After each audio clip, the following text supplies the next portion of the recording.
everyone, welcome back to my channel. This is Story Time with Diane Coke.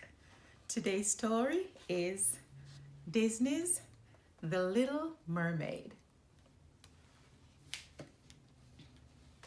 Far beneath the ocean waves, in the land of the mer people, lived a lovely young mermaid named Ariel. Her home was an undersea palace. Although it was quite magnificent, she hardly ever spent time there. She preferred to go exploring with her little friend Flounder the fish. Ariel loved to collect objects from the world above the sea. She and Flounder would swim in and out of sunken ships, picking up whatever caught the little mermaid's fancy. Ariel's father, King Triton, ruled the undersea kingdom. He was very proud of Ariel's many gifts, especially her beautiful singing voice. He had arranged to give a special concert to show his daughter's wonderful talent to all the merfolk. Ariel's sisters sang to begin the concert. Then they sang a special song to introduce Ariel, but Ariel wasn't there. Triton was not pleased. How could Ariel have forgotten to show up for her own debut? As usual, Ariel was off exploring. She had found a sunken ship to play in and had forgotten all about the concert. By the time she returned home, the guests had left. Triton was so angry that he ordered Sebastian, a crab who was his court composer, to follow Ariel and to keep her out of trouble. Later that day, Ariel slipped away again, with Sebastian following close behind. She hadn't gone far when a huge shadow darkened the waters above. "It's a ship!" she gasped with delight. Ariel swam to the surface to get a closer look. There were humans on board. One of them was very handsome. Ariel heard the others call him Prince Eric. But as Ariel watched, a sudden storm took them all by surprise. To her horror, the ship began to sink. Most of the people on board were able to climb safely into a lifeboat, but the handsome young prince was hit by a falling spar and thrown into the churning water. Ariel knew that humans could not live under the sea. She had to save the unconscious prince. There was no time to lose.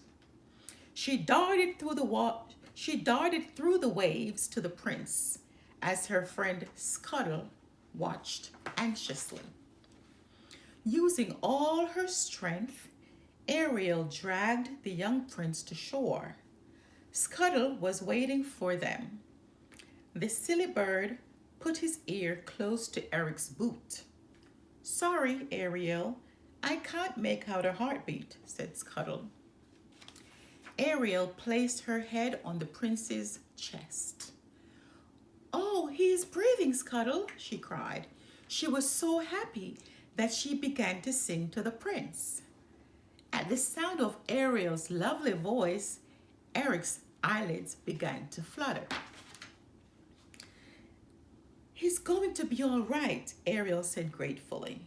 "Now, I'd better get back before Father finds out I've left." When the prince opened his eyes, all he saw was his faithful dog, Max, running up to him. Ariel returned home, but she couldn't forget the human prince.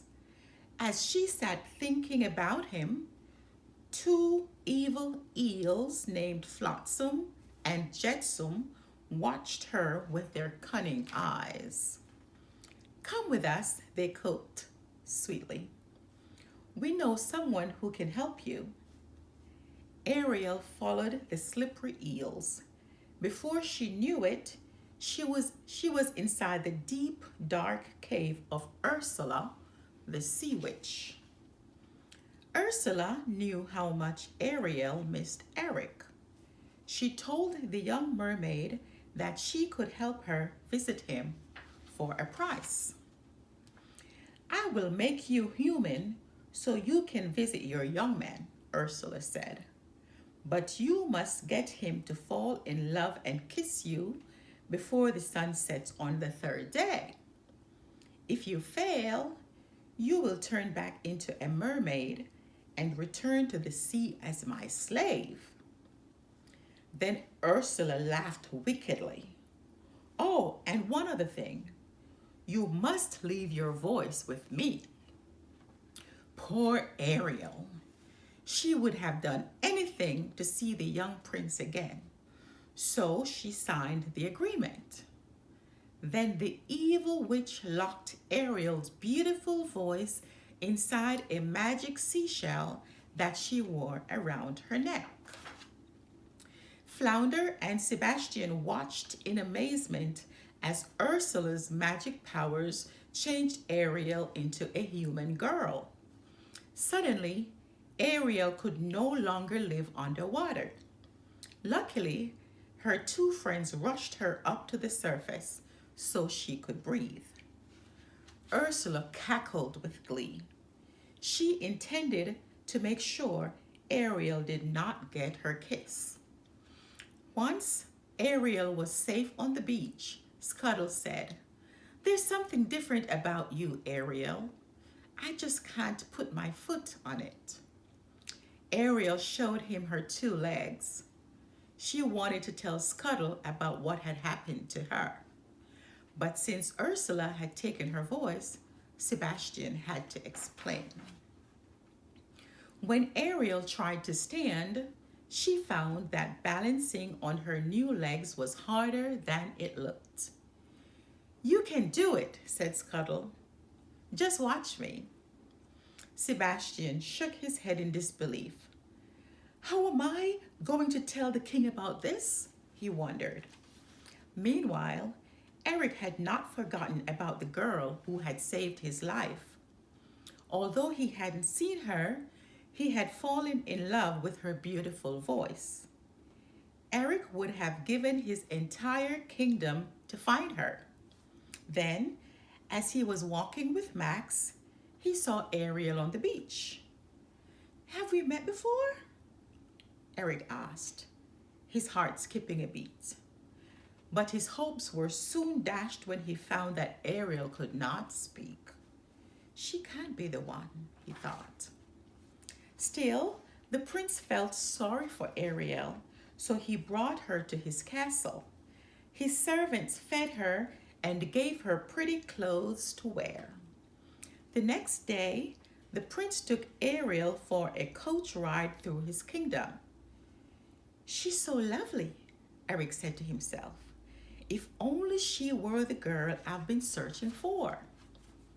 The next day, the prince took Ariel for a boat ride.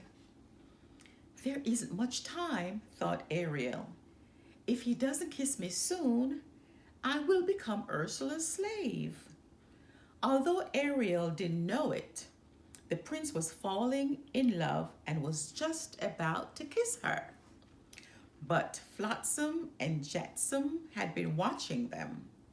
They tipped the boat over and sent the young couple tumbling into the water before Ariel could get her kiss.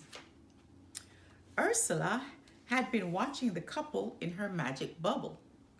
She decided to trick Eric so Ariel would never get her kiss. The witch transformed herself into a beautiful girl. With Ariel's voice locked inside the seashell necklace, Ursula would sound just like Eric's true love. The following day, as Ursula walked along the beach, the sound of Ariel's beautiful voice filled the air. Eric could hardly believe his ears. The girl who had saved his life had finally come back to him. Quickly, the sea witch put a spell on Eric, and he decided to marry her right away. Ursula's nasty trick had worked. She and Eric were to be married on his ship that very day. In her cabin, Ursula laughed as she looked at her true reflection in the mirror. Luckily, Scuttle saw Ursula's real reflection too. Scuttle and Flounder rushed off to find Ariel and tell her all about the sea witch's latest trick. "Don't worry, Ariel, we'll help you," said Scuttle as Flounder pulled her out to the ship. Then Scuttle flew to the ship. With the help of sea lions, pelicans, and other birds, Scuttle stopped the wedding. As Ariel climbed over the railing, the birds tore at Ursula's clothing and pulled her hair. The seashell fell from Ursula's neck. When it broke, Ariel's voice returned to her instantly. Ariel called out to warn the prince.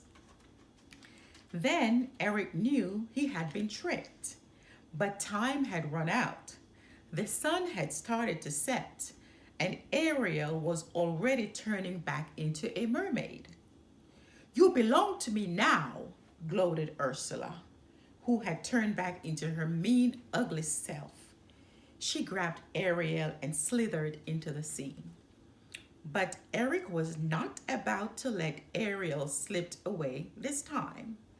Grabbing a harpoon, he dived into the sea and hurled it at the sea witch. Eric knew he had to do something, and fast.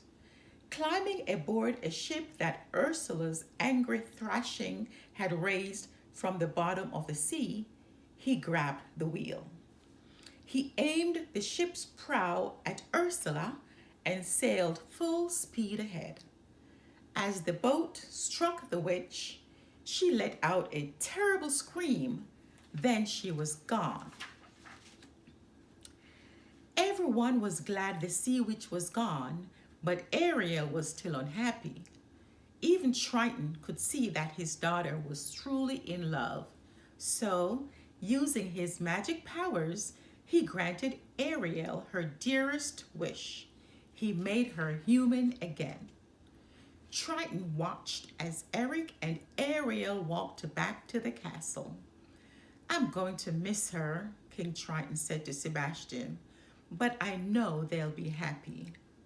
Soon after that, Eric and Ariel were married in a splendid shipboard wedding with all the mer people looking on. And just as King Triton had predicted, they lived happily ever after. The end.